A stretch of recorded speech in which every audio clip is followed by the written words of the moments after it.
सीताराम जी महाराज की जय। श्री हनुमान जी महाराज की जय। श्री सद्गुरुदेव भगवान की जय। सब संत भगवान की जय। श्री राधा रानी की जय। बरसाना धाम की जय। जय जय सीताराम। भगवान का स्वभाव, अपने भक्तों से भगवान कितना प्रेम करते हैं, अपने भक्तों की कितनी चिंता करते हैं ठाकुर जी। यह प्रसंग श्री बृहस्पति जी महाराज, जो देवताओं के गुरु हैं, अपने शिष्य देवताओं को समझा रहे हैं। देवताओं के राजा इंद्र को माध्यम बना करके और सबको समझा रहे हैं कि हे इंद्र, सुन सुरेश रघुनाथ स्वभाव, निज अपराध रिसाय न काऊ, जो अपराध भगत कर करई, तो राम रोष पावक सो जरई। हे इंद्र, हे देवराज, भगवान का स्वभाव सुनो। राम जी का स्वभाव, भगवान का स्वभाव जान लोगे तो कभी भक्तों का अपराध नहीं करोगे। राम जी का स्वभाव है, यदि राम जी के प्रति कोई अपराध करता है तो भगवान कोई बहुत बुरा नहीं लगता, नाराज नहीं होते, उस पर क्रोधित नहीं होते, उसको दंड नहीं देते। जैसे भगवान के चरणों में जो भक्त नतमस्तक होता है, ठाकुर जी का वरद हस्त उसके सर पर रहता है, उसका कोई बाल बांका नहीं कर सकता। यदि कोई बाल बांका करना चाहे, नुकसान करना चाहे, तो ठाकुर जी बर्दाश्त नहीं करते। एक भक्त श्री जयदेव जी महाराज हुए। जयदेव जी महाराज का शुरू से ही संस्कार था पूर्व जन्म का।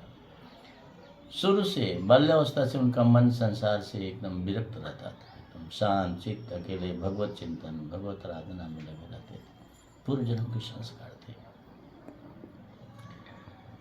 जयदेव जी उदासीन भाव से रहते थे एकदम। उनको पता ना, संसार ऐसा मिथ्या, नश्वर, दुख रूप दिखाई देता था। ऐसी में घटना घटी जब वो अभी बाल्यावस्था थी, 10-12 साल के रहे होंगे। उनके माता पिता दोनों अकाल मौत से खत्म हो गए। अपने ही हाथों से अपने माता पिता का दाह संस्कार करने के बाद उनका वैराग और बढ़ गया। संसार क्या नश्वर संसार है, क्या नित्य है। कल तक जो था आज राख में बदल गया, अस्तित्व ही मिट गया, कुछ नहीं। उसके बाद उनका और वैराग बढ़ा और एकांत में रह करके भगवत चिंतन करने लगे। एक दुष्ट खल उनके गांव में एक ब्राह्मण रहता था। वो सोचा कि इसको लगाव नहीं है कुछ से, हम बड़े आसानी से इसका धन हड़प सकते हैं। एक फर्जी कागज बना के ले गया, कहा तुम्हारे पिताजी मुझसे इतना लाख रुपया लिए हैं, अब तो ख़त्म हो गए, तुम उनके पुत्र हो, चाहिए कि पिता का कर्जा तुम भर दो।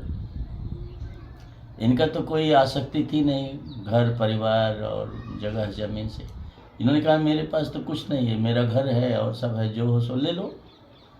इनका घर लिखवा लिया, आराम से ले लिए। घर का सामान ढोने लगा, बैलगाड़ी ढोने लगा। इधर सामान ढो रहा, उधर लड़की चिल्लाते हुए आ रही है, पिताजी पिताजी, घर में आग लग गई। चारों तरफ से आग से घर जल रहा, धू धू धू। उसका अपना निजी घर जलने लगा। दूसरे घर से इनके घर सामान ढो रहा जयदेव जी का, उसका घर जलने लगा। उस चारों तरफ से आग पकड़ लिया। उस घर में उसके सारे सामान के साथ उसका छोटा बच्चा भी पड़ा हुआ था। ये सब छोड़ के भगा लगा छाती पीट के रोने। लेकिन ये आवाज़ सुन करके जयदेव जी भी दौड़े दौड़े गए और देखे कि एक छोटा बच्चा घर में पड़ा हुआ है, सब जल रहा है। ये कुछ नहीं सोचे, कूद पड़े उसमें। भगवान अपने भक्तों की रक्षा कैसे करते हैं। हनुमान जी पूरी लंका को जला दिए, उनका एक बाल भी बांका नहीं हुआ। उन्हीं के पूंछ की आग से सारी लंका जल गई, लेकिन उनके एक बाल भी नहीं झुलसा। जयदेव जी घुस गए, उसी आग में घुस गए। जहाँ जाए आग शीतल होती जाए, जहाँ जाए पूरे घर में घूमे, आग शीतल हो गई। बच्चे को लेकर बाहर आए, सारी आग शीतल हो गई, बच्चा सुरक्षित बच गया। अब उसका जो है उसका मन डोला, रे राम राम, इतना बड़ा मेरे द्वारा पाप हुआ, उसी का ही परिणाम है। ऐसे महाभागवत जिसके स्पर्श से आग भी शीतल हो जाए, हमने झूठ बोलकर उसका सारा धन हड़प लिया। तो रोते हुए पूरे गांव के सामने चरणों में गिर पड़ा। जयदेव जी, आपके पिताजी कुछ नहीं लिए थे, हमसे कुछ नहीं लिए थे, हम झूठे फर्जी आपका मकान हड़पने के लिए सब नाटक किए थे, उसका परिणाम हम देख चुके। आप मुझे क्षमा कर दें, ये आपका घर आपका है, मेरा कुछ नहीं। जयदेव जी का मन और बैराग से भर गया। अरे राम, लोग क्या क्या नहीं करते हैं इस नश्वर संसार में, आज हैं कल मर जाएंगे, लेकिन इस संसार को पाने के लिए झूठ, फरेब, चोरी, बेईमानी, इनका और मन उससे भर गया। ऐसा छोड़ छाड़ करके जगन्नाथपुरी जाकर रहने लगे। मतलब ये राम रोष है, भगवान का रोष। एक भक्त के साथ, भगवान के भक्त साथ तो छल किया, और उस छल का परिणाम क्या हुआ? राम रोष पावक सोजरी, भगवान के क्रोध रूपी अग्नि में उसका सारा घर धू धू करके जलने लगा। लेकिन भक्त का स्वभाव होता है, संत का स्वभाव होता है, मंद करत जो करे भलाई, उमा संत के यही बड़ाई। यदि कोई मेरा अहित भी करता है तो हम उसका हित ही सोचते हैं, मेरा कुछ नुकसान भी करता है तो हम उसका भला ही, उसका लाभ ही सोचते हैं। यह तो भक्त का स्वभाव है। वो सब कुछ लूटने का प्रयास किया, उसके बाद भी उसका सब कुछ ही बचाने के लिए प्रयास किए। इस तरह से भक्त का स्वभाव होता है। भगवान ने अपने अपराध से नहीं नाराज होते। भगवान के चरणों में भृगु जी भगवान की छाती में भृगु जी लात मारे, लेकिन भगवान क्रोध नहीं किए, उनका पांव सहलाए। ओहो विप्रदेव, आपके कोमल चरणों में मेरी कठोर छाती से चोट आ गई होगी। मैं जानता कि आप आ रहे हैं तो हम उठ करके आपका स्वागत करते, मुझे नहीं पता था कि आप आ रहे हैं, मुझे क्षमा करें। अब लात मारने वाले के पांव सहला रहे हैं और क्षमा मांग रहे हैं।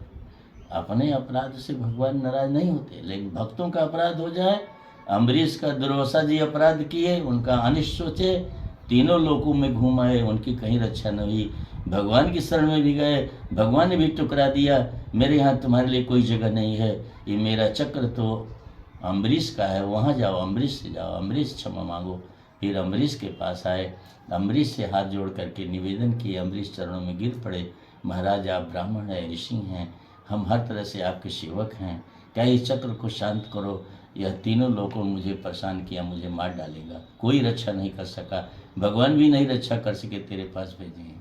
फिर अम्बरीश हाथ जोड़ करके चक्र से निवेदन किए, चक्र शांत हुआ। यह भगवान के भक्तों का प्रभाव, अब भगवान का स्वभाव। अपने भक्तों के लिए ठाकुर जी सब कुछ करने को तैयार हो जाते हैं, सब भूल जाते हैं। मेरा प्रण जाए तो जाए, लेकिन मेरे भक्तों का प्रण न जाए, मेरे भक्तों की वाणी न मिथ्या हो, ये ठाकुर जी का स्वभाव। इसलिए भगवान के स्वभाव जान करके भगवान से प्रेम करनी चाहिए, भगवान से भक्ति करनी चाहिए। बहुत सरल भक्ति है, कुछ नहीं लगना है इसमें, केवल भक्ति करो, प्रेम करो।